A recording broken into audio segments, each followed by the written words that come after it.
مختلف ذمہ داریاں ہوتی ہے، تو عموماً جو چیف جسٹس ہوتا ہے وہ حلف برداری جو ہے اس کی تقریب کے اندر وہ شرکت کرتا ہے، وہاں پہ غیر رسمی ملاقات بھی ہو جاتی ہے، گفتگو بھی ہو جاتی ہے۔ تو آج یہ حلف برداری کی سپریم کورٹ آف پاکستان کے اندر یہ ایک تقریب تھی، اور اچھا موقع تھا جسٹس ضیاء آفریدی نے وہاں پہ اپنا نقطہ نظر بھی دے دیا کہ بھئی کوئی مسئلہ نہیں ہے، یہ جو کچھ ہو رہا ہے، ججز باہر سے آ رہے ہیں مختلف صوبوں سے، تو یہ تو بڑی اچھی بات ہے، میں تو اس کے ساتھ ہوں، بلکہ مزید بھی آنے چاہیے، اپریشیٹ ہونا چاہیے جو انہوں نے سارا نقطہ نظر سامنے رکھا ہے۔ اب وہاں پہ جو ذوالقرنین اقبال ہیں وہ اس وقت اس ایسوسی ایشن کے نئے صدر بنے، اور عابد ارائیں صاحب وائس پریزیڈنٹ بنے، اسی طرح ایک پوری باڈی ہے۔ تو وسیم ملک جو ہے انہوں نے زبیر علی خان کی خبر ہے کہ آج سپریم کورٹ آف پاکستان سے خبر یہ ہے کہ پریس ایسوسی ایشن آف سپریم کورٹ پاس کے 9 منتخب عہدیداران سے حلف لینے چیف جسٹس اور جسٹس مندوخیل آئے تھے، لیکن پریس ایسوسی ایشن آف سپریم کورٹ کے عہدیدار وسیم ملک نے جسٹس ضیاء آفریدی سے حلف لینے سے انکار کر دیا ہے۔ اب ایک رپورٹر اس نے انکار کیا ہے تو اصول کی بنیاد پہ کہ جب یعنی یہاں پہ میڈیا کی پر قدغن لگائی گئی، پیکا ایکٹ پاس کر لیا گیا، روز گرفتاریاں، چھاپے، ایف آئی اے باقی ان کے اندر ڈال کے، تو جس طرح کا ایک غیر جمہوری قسم کا سسٹم ہے، تو اس پر انہوں نے جو ہے وہ احتجاج کیا ہے۔ تو یہ خبر ہے جو میڈیا پر رپورٹ نہیں ہوئی، کیونکہ باقی رپورٹنگ تو ہو گئی ہے۔ اچھا، اب دوسرا جو کام کیا ہے اب اسلام آباد ہائی کورٹ سے، اسلام آباد ہائی کورٹ کے اندر جسٹس عامر فاروق، یہ آپ دیکھیے یہ تنہا رہ گئے بندہ۔ آپ دیکھیں نا 8 ججز ہوں، اور 8 ججز کے اندر ایک جج اپنے کرتوتوں کی بنیاد پر کہیں بھی مجبور ہو جو بھی چیز سمجھ لی جائے، اور باقی 7 دوسری طرف کھڑے ہوں، تو اس نے وہ تھوڑا عرصہ جو ہے اس کی کریڈیبلٹی پہ سوالات اٹھ رہے ہوں، پوری پاکستانی قوم کا ہر ذی شعور شخص یہ سمجھتا ہو کہ یہ جو جج ہے یہ کیا کام کر رہا ہے، پھر اس کے جو کیس ہیں وہ آگے لگانے کے حوالے سے بھی اس کا جو رویہ ہے وہ واضح نظر آ رہا ہو۔ تو ایک جج بھی اس کے ساتھ کھڑا نہیں ہوا۔ کھڑا کیوں نہیں ہوا؟ کہ سپریم کورٹ یعنی اسلام آباد ہائی کورٹ کے 6 ججز نے وہ خط لکھا۔ خط لکھنے کی نوبت کیوں آئی؟ انہوں نے پہلے اس اپنے چیف جسٹس سے شکایت کی کہ بھائی ہمیں یہ تنگ کیا جا رہا ہے۔ ایک نے کہا میرا باپ اٹھایا گیا ہے، دوسرے نے کہا میرا کوئی کزن اٹھایا گیا ہے، تیسرے نے کہا ہمارے بیڈ روم کے اندر کیمرے لگائے گئے ہیں، اور یہ حالات ہیں، لیکن یہ ٹس سے مس نہیں ہوئے عامر فاروق صاحب۔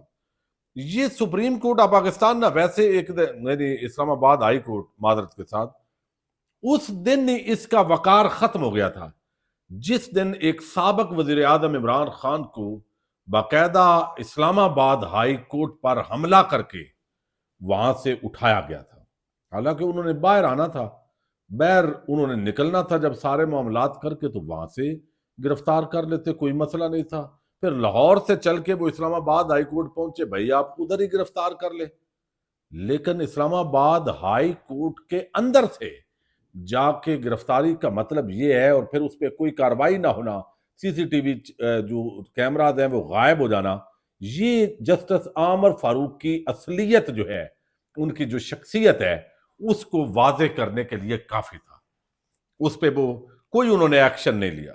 اس دن سے آپ سمجھیں وقار ملا جب جسٹس اطہر من اللہ اسلام آباد ہائی کورٹ کے چیف جسٹس تھے، اور آج یہ جو 6-7 ججز کھڑے ہیں اصول پہ، یہ کریڈٹ بھی جسٹس اطہر من اللہ کو جاتا ہے، جنہوں نے چن چن کے وہ ایسے موتی انہوں نے نکالے، کم از کم وہ آئین پر اصول پر کھڑے ہو گئے، وہ جھکے نہیں، انہوں نے سرنڈر نہیں کیا۔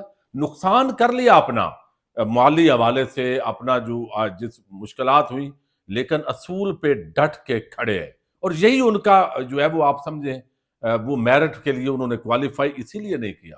جسٹس محسن اختر کیانی نے یا میاں گل حسن اورنگزیب کی سب سے زیادہ جو ہے وہ ججمنٹس ہیں جو باقاعدہ پبلش ہوتی ہیں، جس کے اندر کوئی نہ کوئی نیا قانونی نقطہ آتا ہے، تو وہ رپورٹڈ جو ججمنٹس ہیں سب سے زیادہ جسٹس جو ہے وہ میاں گل حسن اورنگزیب کی ہیں، وہ 400 سے زائد ہیں، اور پھر جسٹس محسن اختر کیانی کی ہیں، پھر جسٹس بابر ستار کی ہیں، پھر ارباب محمد طاہر کی ہیں، پھر سمن رفعت امتیاز ان کی ہیں. اب ہوا یہ ہے کہ یہاں پہ آپ دیکھیے کہ کیسے انتقام بغیر یہ نظر آ رہا ہے کہ ابھی آئے ہیں ججز نئے آئے ہیں, کمیٹیوں سے نکال دیا پہلے جو 5 ججز ہیں جنہوں نے خط لکھا ہے, 6 بلکہ 7 ججز کو ایسے لگ رہا ہے کہ اب جاتے جاتے جو عامر فاروق ہیں انہوں نے بتایا بھائی میں تو اس پارٹی سے تعلق رکھتا ہوں, ہماری پارٹی تو یہ ہے. آپ اس وقت اکٹھے تھے ججز, ان اصولوں کی بنیاد پہ بے شک ہوں, لیکن میری نئی پارٹی ہے, اب میں ان کا جو ہے وہ یعنی بندہ, اس کو کیا عنوان دیا جا سکتا ہے. تو اب ڈیولپمنٹ یہ ہوئی ہے جی, ایک کمیٹی ہے اسلام آباد کے تمام انتظامی اختیارات جو ہوتے ہیں نا, انتظامی کمیٹی ہے, اس کے اندر وہ 2 ججز کو دے دیے ہیں, اور وہ جو نئے تعینات ہوئے ہیں. پرانے اب 7 ججز پر کوئی اعتماد نہیں ہے, ان کو سبق سکھانا ہے کہ وہ ہمارے ساتھ نہیں تھے. اب وہ دوسرے صوبوں سے لائے جانے والے 2 ججز کو دے دیے. اسلام آباد ہائی کورٹ کی انتظامی کمیٹی تبدیل ہو گئی ہے. اس کے اندر جسٹس عامر فاروق ہیں, وہ تو چیف جسٹس کی حیثیت سے ہیں.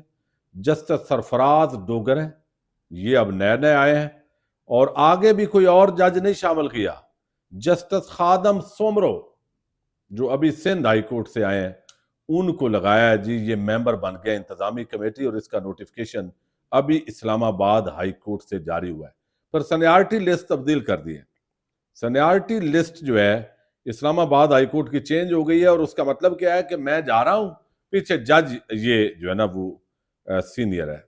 اچھا, اس لسٹ کے مطابق جو ہے وہ اس وقت یہ آپ کے سامنے میں نے رکھنا ہے, یعنی یہ لسٹ چینج ہو گئی ہے. اس کے مطابق جو ہے وہ جسٹس عامر فاروق, اس کے بعد جسٹس محسن اختر کیانی کی جگہ پر سرفراز ڈوگر کو باضابطہ طور پر یہ نئی لسٹ ہے. محسن اختر کیانی کو ہٹا کے جسٹس سرفراز ڈوگر کا نام لکھ دیا گیا ہے کہ یہ اس وقت جو ہے وہ لسٹ بنتی ہے اسلام آباد ہائی کورٹ کی. آج اس کا ذکر کیا تھا چیف جسٹس جو یحییٰ فریدی ہیں, اور پہلے ہی انہوں نے یہ سارا وہ کر دیا ہے. پھر جسٹس میاں گل حسن اورنگزیب ہیں, پھر جسٹس طارق محمود جہانگیری ہیں, ٹھیک ہے, وہ 4تھے نمبر پہ چلے گئے ہیں. پھر جسٹس بابر ستار 5ویں, سردار اسحاق خان 6ٹھے, جسٹس ارباب طاہر 7ویں, جسٹس سمن رفعت امتیاز 8ویں نمبر پر چلی گئی ہیں.